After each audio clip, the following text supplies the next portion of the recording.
3 दीस आज 5वो दीस मंजुना कांयचो उदीक ना. तर तेंच्यांनी ओस्लोसून सुरू केले लिकेज सोडपाक. पयलीं तांकां 2 कानसा थिवीमा थंय एक तांकां एक फॉल्ट गावली, ती लिकेज काडली तेंच्यांनी. परत तेंच्यांनी फुडें येवन म्हापसा थंय एक लिकेज काडली, तरी आमकां उदीक येना. म्हणून आयज ही तांकां लिकेज गावली. पूण कितें आहा, हो जो नल्लो आहा उदकाचो व्हाळ आहा आनी उदीक सगळ्या शेतांनी भरला गिरवाड्या त्या. आनी ते पायपलायन आहा, ती पायपलायन आमकां डायरेक्ट येयल्ली आहा, हांगा येयल्ली आहा डायरेक्ट. आनी ती आतां सद्या उदकाच्या पोंदाक आहा, म्हणून तांकां ती लिकेज गावनासली.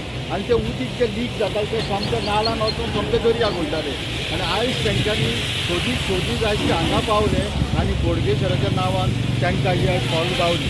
आतां तेंच्यांनी दनपारसून एक काम हातीन घेतला आनी ते ट्राय करता की ते रिपेर करपाक जाता तितले बेगीन. पूण हांव देवा कडेन इतलेंच मागता की पावसान मातसो थारो घेवचो आनी चड उदीक पयलीं खाली जावपाक जाय. आनी उदीक खाली जाल्या उपरांत तांकां तें मेन पायपाचें काम करूंक जाय. पायप हांगा फुटला. हां ते उदकाचे उदक वावरला फुडें तेन्ना तेन्ना तें कळनासलेलें. हां पायप हांगा ते पांचशाची लायन कट जाल्ले.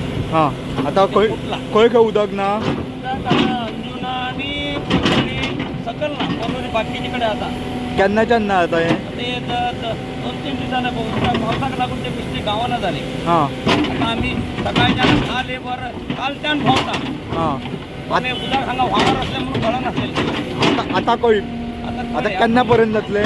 सांगू जाय न्ही, उदीक कमी जाल्यार काम बेगीन जातलें साहेब, नाजाल्यार लेट जातली.